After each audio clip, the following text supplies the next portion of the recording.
and we are live. Why is no one talking about this? Don't let your thoughts defeat you. Welcome to Head On with Michael. Welcome to my show. We're doing our Wednesday show, and tonight with Het-Heru, our famous essential oil and wisdom there, we call her.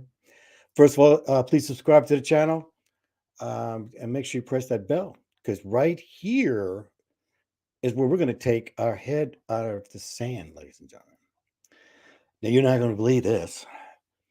I have in my former nicotine hands my favorite tehute, one of the excellent essential oils that we're going to be talking about.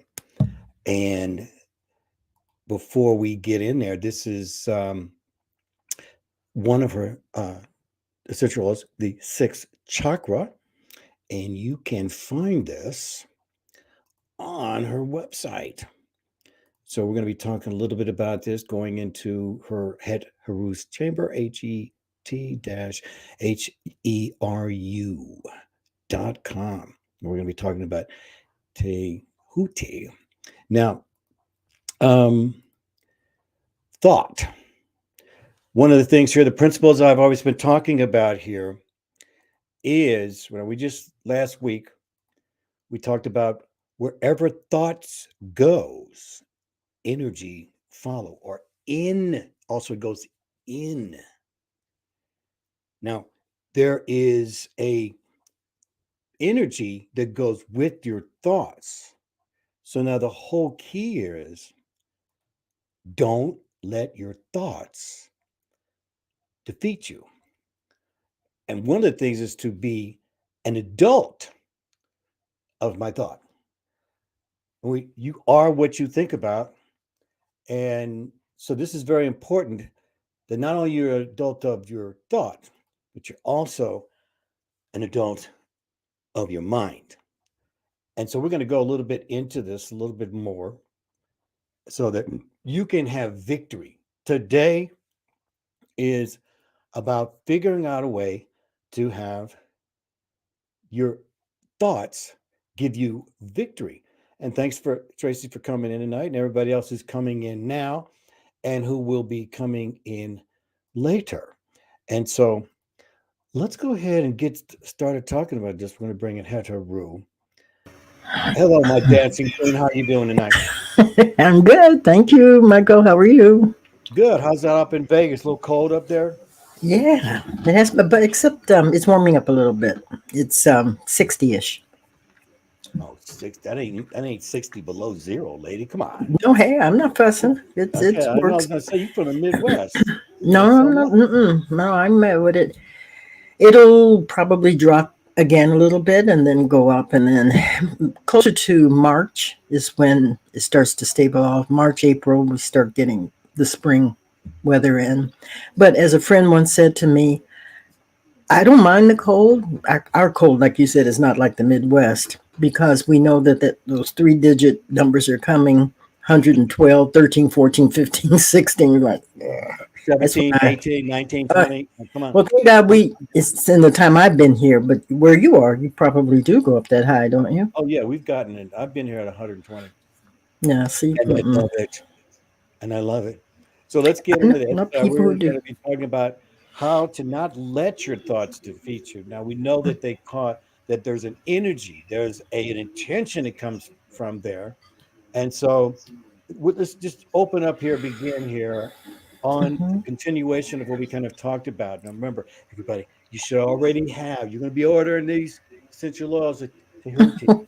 This is what her essential oils are the best.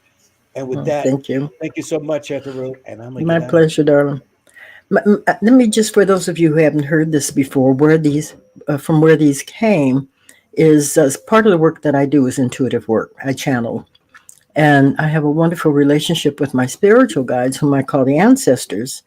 And a number of years ago, I was teaching at UC Santa Barbara, teaching yoga there, and my spiritual guides sent a message to me that they wanted me to concentrate on healing by focusing on the chakra centers.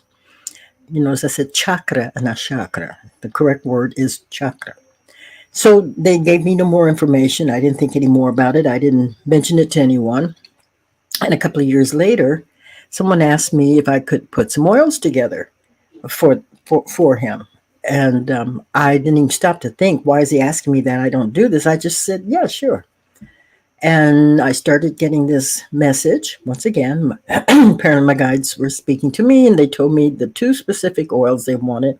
One was called Egyptian musk, the other called Majmua. One's from India, the other's from I want to say Kemet, but from Egypt. One from India, one from Egypt, one from India. And they told me how much of each oil. I was not familiar with these oils. I didn't work with essential oils for the most part. It's not like I studied aromatherapy, at least not in this lifetime. We would go places, people would smell this oil and just were, oh, I've got to have that, I got to have that, I have to have that.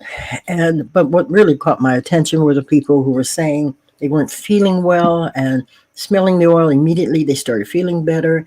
And I was beginning to hear a lot of that. So I had to get quiet, ask my guides what's going on here, and they told me this is the work we want you to do. So they proceeded to channel, at that time, 7 oils, and they told me, these are for the chakras. And the emphasis, the work is focused on balance in the chakras, not opening the chakras. In this Aquarian age, for the most part, those of us who are on a spiritual path, the chakra is already open. And so each one was designed through the power of the olfactory nerve, the sense of smell that's connected to sense of memory, helps you to remember that sacred place within each chakra. Now, the chakras are the portals that spirit connects with you on a physical level. It's like taking a tuning fork. Michael was talking about energy, taking a tuning fork, as they do, musicians will use, and you strike it and it just vibrates. Well, we are a multi-dimensional being. We're more than just a body. We're more than just a mind. We're more than just emotions, etc. And so what we want to do is to get those bodies in alignment, in balance. And these essential oils, these sacred oils, I call them, when I started sharing these, selling these at expos in LA, California, you know how we are. It's, the word then was, well, are these organic? And I had to answer honestly. I'm told by my supplier that they are. But in all honesty, the oils are coming from other countries. I'm not there in these countries checking to make sure that they are organic. But what I can say beyond a doubt is that they are sacred, because I know what I've had to do in order to be a channel for these oils to come through, and to see through all the years the effect, how it's worked in such a positive way for people. When I would do these expos, folks would smell them. I'd get all sorts of responses. Some folks would cry, some people would start laughing, but always they would look upward, recalling something, recalling a memory. And I would give them the example of, you're somewhere and let's say you smell cookies baking, and you're transported to grandma's kitchen. You're remembering that good feeling of being at home with grandma and feeling very comfortable. The third eye is the area that Tehuti focuses on, because it is wherever thought goes, energy follows. The ability that we have, and what this essential oil, the sacred oil, helps us to do, is to see beyond what appears to be.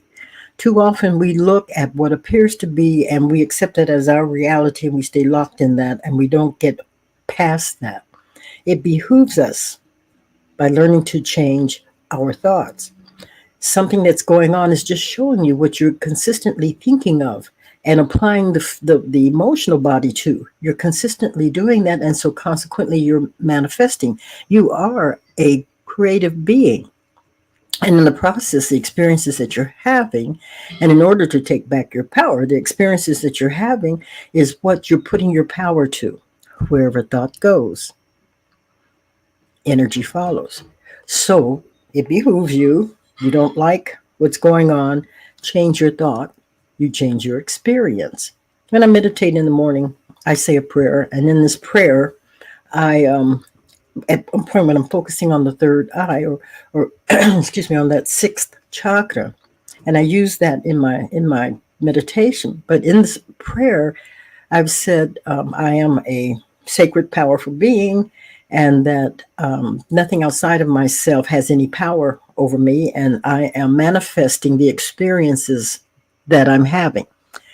And my guides kind of tapped me on my shoulder a few weeks ago and said, well, wait a second. There are certain things that have gone on in the world that you cannot say in all sincerity, that you sat down and you manifested that. What they showed me instead was I have control over my reaction to what these experiences are. Because wherever thought goes, energy follows. Whatever I'm giving my beliefs to empowers that which is outside of myself. But as my mentor Frank said, take back your power. When we see something or hear something, okay, perfect example, because I've been on planet Earth 73 years this time. Therefore, the world says I'm supposed to look a certain way, I'm supposed to act a certain way, I'm supposed to think a certain way, I'm supposed to feel a certain way, I'm supposed to be a certain way. And I'm not, because I don't embrace the idea that at this particular place in my life that I have to have disease or disharmony or live in fear or frustration or any of the other things. Now, life is a school. I was sharing that with somebody yesterday. I ran into her and she was going through a rough time, breakup in relationship and so forth. And she says, well, why did that happen to me? Take back your power. Don't think of it as it's happening to you. Think of it as happening for you so that you can grow beyond this experience and you don't have to repeat it again. Choose you this day whom you will serve. Begin your day by affirming how you want your day to be, and also constantly live in the spirit of thanksgiving. Whatever it is that you have, and you're grateful that you have it, embrace that. Say it as a mantra. I'm grateful for my health. I'm grateful for my whatever. Do that, and you'll see that you'll magnify and magnetize more experiences like that. But if you're constantly thinking, if you're putting your thoughts on all the things that I have a friend whom I dance with, very nice person. I've known him for years. And I remember his telling me one time he was having some issues with his health. And so as we began to talk, I found out that he sits in front. He enjoys conspiracy theories. Now I've told you I'm not a fan of those because to me, a lot of it is based and rooted in fear, and so that doesn't work for me. Not if it's not helping me to achieve the goal. I want to live as harmoniously as I possibly can. In this latter part of my life, in this last quarter of my life, I want it to be the most that it possibly can be, the healthiest that it can be, the most peace that I can experience. And so there's certain things I don't do because I know that takes away my power. So with him, he's telling me about, oh yeah, he says, I sit in front and I listen to this for, hours. And I'm attempting to get him to understand, how's that working for you? It's affecting your health because it's affecting your mind. And your mind controls the body along with the emotions. So if you're sitting in fear and you're looking at all the things that you think are going wrong in the world, well, then that's going to manifest. Your health is going to end up being jeopardized behind it. Even if things are not going the way you want them to go, find the good things and focus on that. For wherever thought goes, energy follows. We are by nature intuitive, all of us. When we're kids, we have certain experiences, where they say, well, look, he's playing with his make-believe friend. When I was a child, that's what I thought. I was a child. I had a recurring dream every night. For years, it seemed like I was having this dream. And the dream was I could do all things. I had all sorts of powers. I was like Superwoman, But it was always directed toward helping someone. There was only one thing I could not do, and that was see myself in a mirror. No, I didn't understand what that was about until many years later. The dreams continued. As I said, I thought this was going on. This is the way I perceived it, that it was going on every night, going on for years. Everything, I'm helping this person with that. I could fly, I could do this, I could do that. When I finally saw myself in the mirror, that was the end of the dream. Now, my interpretation of that was I had not reincarnated into this planet yet, into this time, but that my soul was doing its work. And the reason this is a planet of duality, okay, we believe in duality here. And seeing myself in a mirror was duality. So I wasn't able to do that because I was operating from a different dimension, a different experience in life, different vibratory frequency. And when it was time for me to reincarnate, to come back and have my experiences here in this big old school, then I could see myself because once more I'm entering into a dimension of duality. As I said, by nature, we're all intuitive. We always say, well, I had a hunch I shouldn't, or, I was just thinking about you and you called. For me, oftentimes, even before I got into the essential oils, oftentimes I could smell someone's scent. My yoga teacher loved wearing patchouli. She came out of that time and lived in India for a number of years. And I could be sitting on a bus or in a car or whatever. And all of a sudden, the whole place would be filled up with the scent of patchouli. And I knew that my yoga teacher was thinking about me, and I'd get a phone call from her or a letter or something like that. Wherever thought goes, energy follows. If we're applying our thoughts in a negative way towards someone, that is not that's not a good thing because energy goes out and it touches that person, but it comes back to us. It goes out. I understand what I was taught was that it goes out 10 times, but it doesn't touch the person, it doesn't come as close, but it comes back and touches us. And this continues until finally, after the 10th one, it somewhat dissipates, but we've collected all that negative energy. It behooves us to forgive. Hmm? When we're thinking of someone, we think as lovingly toward that person as we possibly can. Yes. Well, I wanted to comment on a couple of things you just said because you said a lot, and Hmm. um, you know, uh, I'm gonna go to the man side because, Okay. like, even like with your friend who, you know, he's studying. I'm an investigator. Some people call me a conspiracy theorist, but most of the things that I find out are true later. Usually, it's what happens 6 months later. But at the same time, there has to be a balance. Now, I, I want to go back to these oils here. Okay, so now all of you who might think, what smelling up oil? What, how's it going to change my life? I'm going to show you how it changes your life. Okay, so now look, you you have what's called a vagus nerve. No pun intended. It's the vagus nerve runs down and is connected to the stomach as well as the pineal. So when you smell, so if you're having, let's just say you're seeing the negative things. Men, we're more of an investigator, we're the protectors, so we really, really want to know no matter what the harsh truth is. But at the same time, you got to balance that out. You have to balance, and how you balance it out? Well, you balance it with thought, balance it out with love. So when you take this, and this is Tehudi we're talking about tonight, you take a smell, all right? Now, what happens is it goes from the nose to the vagus nerve. The vagus nerve then connects to the pineal gland, and then it goes down all the way, not just through the stomach. You've heard the expression, the stomach and the brain are one. The reason why people get heavy set is because they do not have this connection that tells them they're full. And so what the smell does is when you, as just say you're making a thought, you're making an intention, it permeates into the brain as a great fragrance of peace, love, communication, which is what the sixth chakra is, and it assimilates into the body.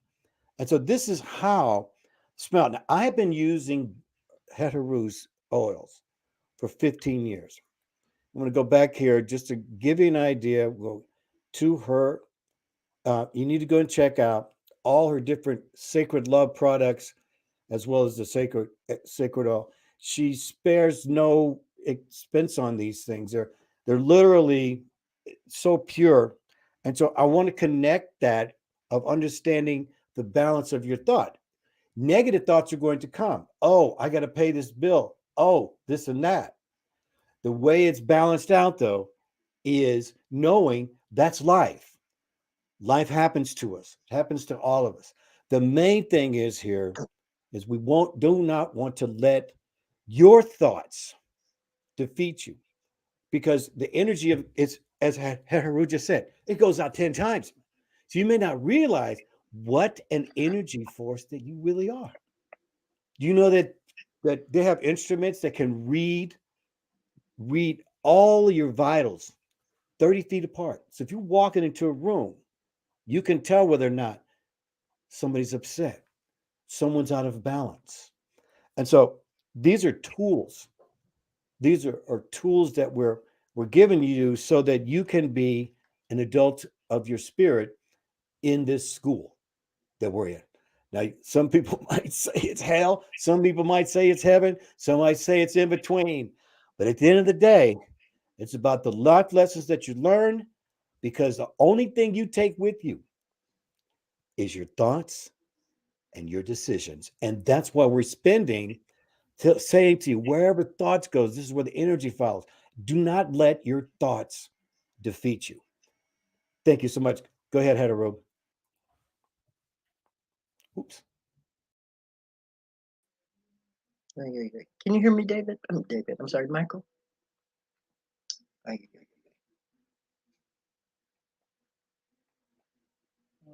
It's doing something weird.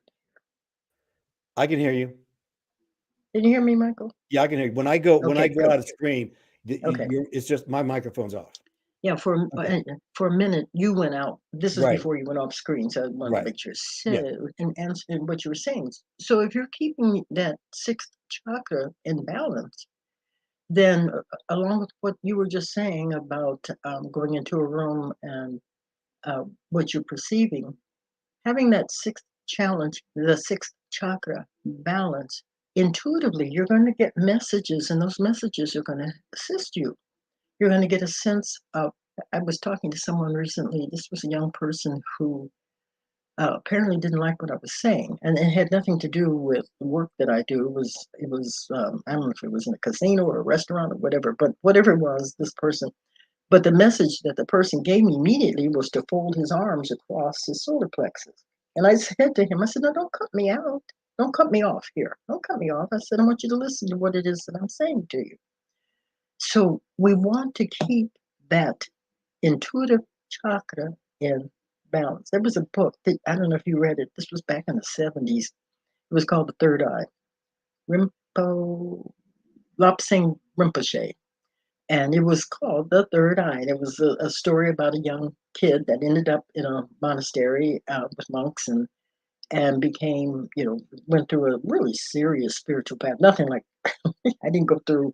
I mean, his stuff was physical, where they were teaching him all sorts of things, but at the end of it, they did a process where they hammered something into this area, into the third eye area. And but the work that the gentleman that wrote the book, it was written so well. Books, there were several of them, like two or three of them. The books, you made it.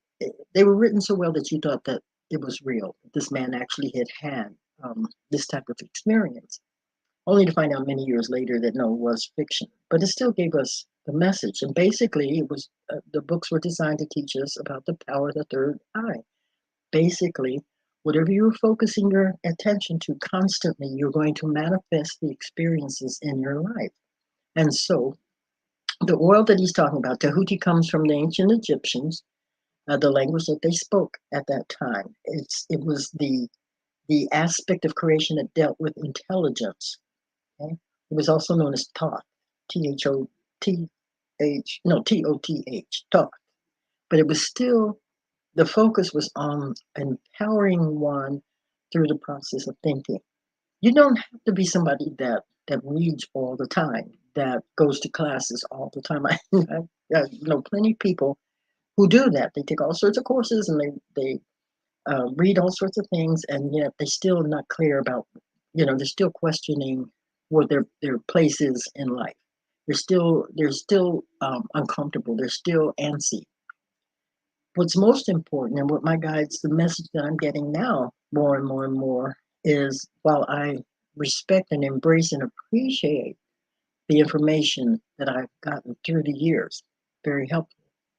What's most important is to be quiet, is to be still, be quiet and listen. Listen. I don't know.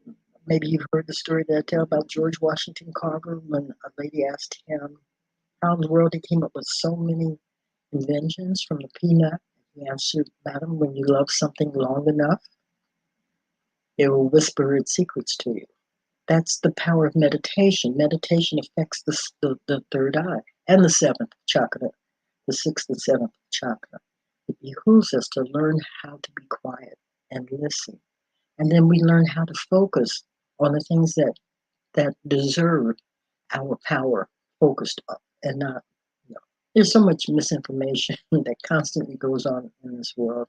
And I hear it all the time. Sometimes I feel compelled to share my insight about it. Sometimes I know just to be quiet. That person has every right in the world to believe and accept whatever he or she is believing and accepting, as long as it's not affecting my life in some way. But there are times spirit speaks and says, okay, here, this idea.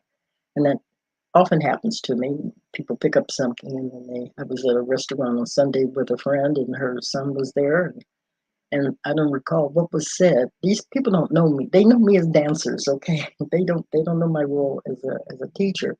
So it surprises them to some extent. Maybe not. Maybe intuitively they picked up something. But when I'm able to share what I'm able to share, and this gentleman was so appreciative that I was there because he had so many questions about the intuitive world.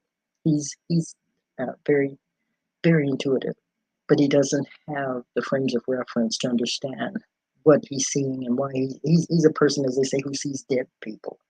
And so I was able to share with him my understanding of how that works. It behooves us to keep all of these chakras in balance. The early days of doing that, and it wasn't about balance, it was about opening. Those yogis and the originators of what we now call yoga that came from the Kemetic times, before the Greeks and Romans changed the name of Egypt. It was known as Kemet. But they were the originators of what we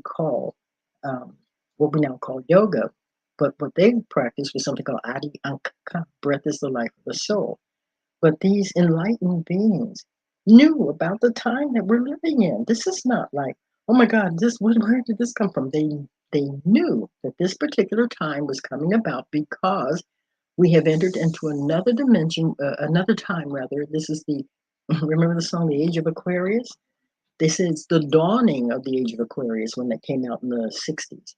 But now we have entered into the time of Aquarius. It is a time for change. They gave us the tools to assist us in this time of change. So we don't have to lose our mind, to live in fear and frustration, but to allow to take these wonderful tools um, that came through them, that they channeled to share with us today to assist us in these changing and challenging times. Now, for people who are struggling, now you might be struggling that you don't know how to quiet your mind, that um, or what meditation is. Um, you know, example, I spend lots of time thinking, and I You know would. I don't, I don't. My wife will always go, "What have you been doing?" I'm like, "I've been thinking, thinking." I just want to reiterate what she said. It opens the mind and actually quiets the mind and leaves it in this neutral kind of a neutral where it allows you to be open to thought, but also allows you to rest your mind and be open to thoughts that or your guides that you may not even know are speaking to you. So with this time left here, if you just go in and I know you've said this before, but just a beginner, someone who they don't wake up in the morning and start thinking. Just a beginning little practice that somebody could just start if they don't know how to do it. Oh, there's something called Protect, Trotec. I'm sorry, Trotec, and it's gazing at a candle flame. Okay, in today's world, they have battery operated candles, so it's an easy thing to do. But the whole idea is that you focus your attention, and then at some point you close your eyes and see if you can still see the flame. If it goes away, you open your eyes and you focus again. And you do that, you continuously do that, and eventually you'll be able to close your eyes and see the flame without having to focus first. It takes practice, but it's worth doing because he was talking about the way he goes about finding peace. I'm thinking, that's my Gemini friend here, because Gemini is ruled by Mercury, and the mind is. But for the most part, generally people don't have control over their thought, and so meditation is a tool that will help you to rein that in. The folks in India refer the way the mind operates to a monkey that is scattering all over everywhere. And I would tell folks, you would hear back in the years, well, what you want to do is to empty your mind. Well, good luck with that one. That's like attempting to take the wet out of water. The mind is a mental vehicle. What you're learning to do is to direct it, not control it. You're kind of in the process of directing it, you are controlling it. When you see your mind wander off and focusing on something that's not going to benefit you, unless it's something that's name it, unless if it's something some hurt someone's done to you and you get some kind of pleasure out of still being angry and still being hurt, advantageous, behooves you to take your power back. Okay, and start focusing. As I was telling this person who was in such pain because of the way their relationship broke up, and I was telling her, I said the first thing to do is to forgive. But it's not about forgiving that person. Begin with forgiving self because you're not happy. Sorry, you're not happy with yourself because you saw the signs. You got the message, but you chose to ignore it. So I said it's just a lesson. I said, what'd you learn from it? I said, so take the lesson and release the rest, and apply that the next time you're involved in a relationship. Apply that. See, you listen to your instinctual self, the sixth eyes. It's telling you, or your inner self. It's just telling you, no, it's not the right person for Great words. Great words. Thank you so much. you. My pleasure. Again, I'm going to bring up the essential oils here, and please go to her website, Het-Heru.com. Just take a study of it, and give you a balance what your chakras even are if you don't know. We all have them. I know that it's not probably in other practices or whatever, but again, it's better to have every tool, and then you decide what to do with them. Okay. We have in the physical body they're called plexus, like the solar plexus, but in the um, esoteric realm they are known as chakras or portals, doorways. Great. Well, thank you so much, Het-Heru. We sure appreciate your time, and we'll see you next week, next time. Okay. Oh, darling, take care, everybody. Okay. So, breaking this down, I've come to this. It's not a newness. It's just a more of an experience of understanding. You can figure out who you don't forgive and who you need to forgive. Okay. So now, at the end of the day, I want to emphasize it's not about forgiving the other person. Maybe you need to do that. But the very first thing that you have to do is forgive yourself. Maybe it was for getting involved with the wrong person. I can tell you that on how that has affected my life. But part of that forgiveness, and I want to say this when you forgive yourself, you would not believe what is going to open you to going forward. because you've let it go.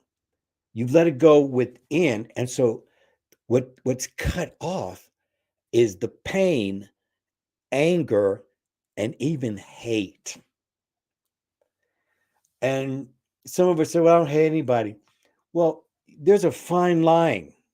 There's a fine line in understanding what that is.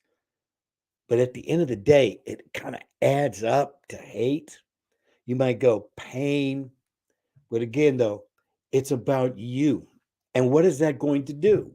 That's going to free your thought, because now you don't have to dwell on the things that stops you, not other people. What stops you? And so here we are right now, and we're in this place where there's so much division, so much thoughts that are going around, that to be able to organize that in your mind, being an adult of your mind comes first, and then an adult of your thought. Of course, you want to be an adult of your spirit, because this is what this whole thing's about, is becoming an adult of your thought. And so these are the things, I can say, yeah, I spend time listening to mother, listening. And what you want is to give you some time to just relax and think. So I'm going to see you on the next video. We love you out there. Please go to Het-Heru.com. I'm going to be on TikTok coming up here with a live show. We're going to be giving away samples of her essential oils. Once you smell, you'll never go back. See you on the next one.